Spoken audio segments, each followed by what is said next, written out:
देखील त्यांना स्वतःचा रोजगार करता येईल, व्यवसाय करता येईल. परिवहन विभागाने 50 कोटी रुपयाची तरतूद याच्यात केलेली आहे. आणखी उद्योग विभाग असेल. नाही, हे गरीब लोक आहेत, हे रोज कमवणारे रोज खाणारे लोक आहेत, सर्वसामान्य लोक आहेत आणि सर्वसामान्यांचं सरकार आहे. आणि जेव्हा ते सरकारमध्ये असताना त्यांना बाळासाहेबांच्या बद्दल काही करता आलं नाही. शिवसेनेचा मूळ गाभा आहे, शिवसेनेचा मूळ वोटर आहे. हा वोटर जो आहे आज धनुष्यबाणाकडे आलेला आहे, त्यामुळे त्यांच्या पायाखालची वाळू सरकली. यूपीटी कहीं ना कहीं ईवीएम के बारे में गलत अफवाह फैला रही है। यूपीटी कहीं ना कहीं ईवीएम के बारे में कल्याणकारी महामंडळ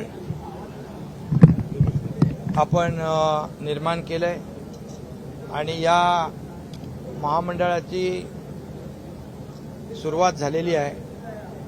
हे रोज कमवणारे रोज खाणारे ज्यांचं हातावर पोट आहे अशा लाखो लोकांसाठी महाराष्ट्र सरकारने एक कल्याणकारी महामंडळ केलेलं आहे. या महामंडळाच्या माध्यमातून परिवाराचं विमा संरक्षण, त्यांना मोफत उपचार, त्याचबरोबर त्यांच्या मुलांचं शिक्षण, त्यांच्या मुलांना स्कॉलरशिप, त्यांच्या मुलांना उच्च शिक्षण घ्यायचं असेल तर योजना, त्याचबरोबर प्रशिक्षण स्किल डेव्हलपमेंटच्या माध्यमातून प्रशिक्षण दिलं जाईल, त्यांना नोकऱ्या दिल्या जातील. देखील त्यांना स्वतःचा रोजगार करता येईल, व्यवसाय करता येईल.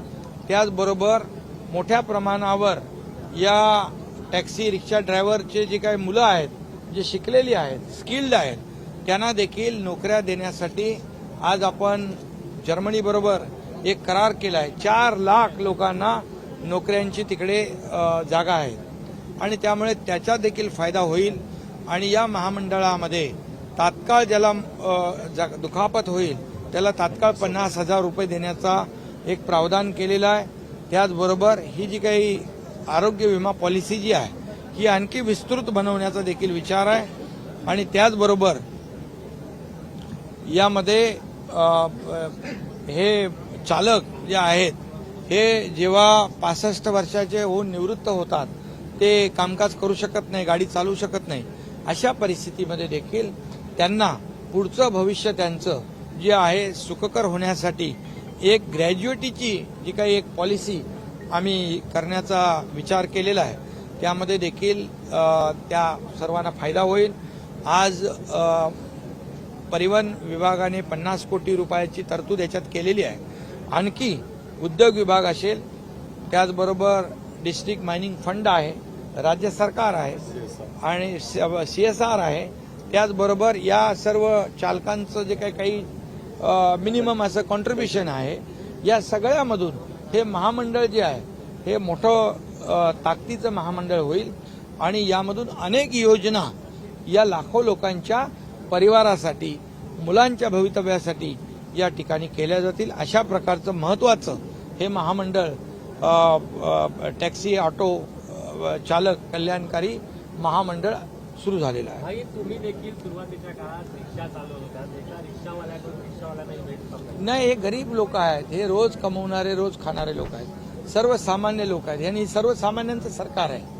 हे सर्वसामान्यांचं सरकार आहे, शेतकऱ्यांचं, कष्टकऱ्यांचं, हे रोज कमवणाऱ्यांचं, रोज खाणाऱ्यांचं, हातावर पोट भरणाऱ्यांचं आणि त्याचबरोबर महिला भगिनींचं, युवकांचं. आणि त्यामुळे या आमच्या सरकारमध्ये सर्वांना न्याय देण्याचं काम आमचं सरकार करतंय आणि त्याचाच एक भाग आहे.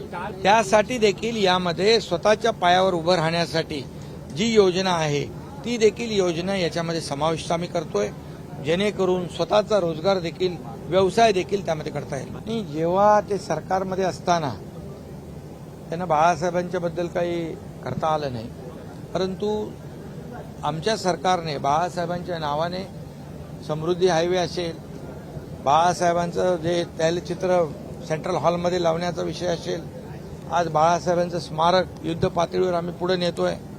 हे अशा अनेक योजना ज्या आहेत बाळासाहेबांच्या नावाच्या आम्ही या ठिकाणी सुरू केलेल्या आहेत.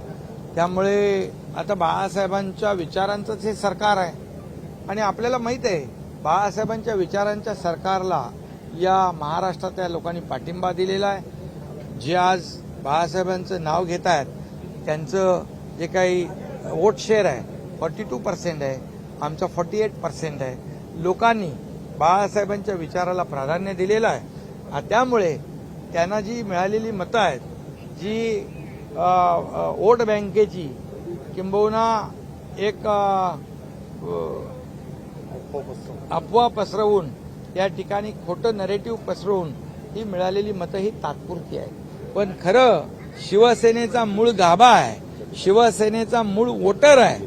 हा वोटर जो आहे आज धनुष्यबाणाकडे आलेला आहे. त्यामुळेच त्यांच्या पायाखालची वाळू सरकली. यूबीटी कहीं ना कहीं ईवीएम के बारे में गलत अफवाह फैला रही है। यूबीटी कहीं ना कहीं ईवीएम के बारे में गलत अफवाह फैला रही है। देखिए, यूबीटी जब हर समय जब उनके फेवर में जब निर्णय होता है तब वो संस्था अच्छी होती है, वो इलेक्शन कमीशन अच्छा होता है, वो न्यायालय अच्छा होता है. जब जीतते हैं तो ईवीएम अच्छी होती है. अभी एक ईवीएम के ऊपर वो लोग ऑब्जेक्शन लिया है. अभी जहां पर वो लोग की जीत हुई है वो ईवीएम सही है और जो जहां पर हार हुई है वो ईवीएम गलत है. ऐसा कहना ये कैसे सच हो सकता है? ये झूठे नैरेटिव है, ये झूठ है. और ये कैसे कहते हैं मराठी में, रडीचा डाव, गिरे तो भी टांग ऊपर वाली बात है. आज जो हमारे वाइकर रविंद्र वाइकर की जीत हुई है उससे इतने परेशान हो गए हो, वो उनकी जीत हजम नहीं कर पा रहे. और कितने जो टेक्निकल जो एक्सपर्ट लोग हैं उन्होंने कहा है कि ईवीएम हैक नहीं हो सकती है, ईवीएम के साथ छेड़छाड़ नहीं हो सकती है. जो किसी ने कहा है वो हमारे देश के बारे में नहीं, वो अमेरिका के बारे में जो इलेक्ट्रॉनिक ईवीएम के बारे में कहा है. ये तो इसमें इंटरनेट भी नहीं, इसमें ओटीपी भी नहीं, इसमें कोई भी छेड़छाड़ नहीं कर सकता. कोई भी डिवाइस ये ईवीएम के साथ छेड़छाड़ नहीं कर सकता है क्योंकि ये बहुत ही सिक्योर है.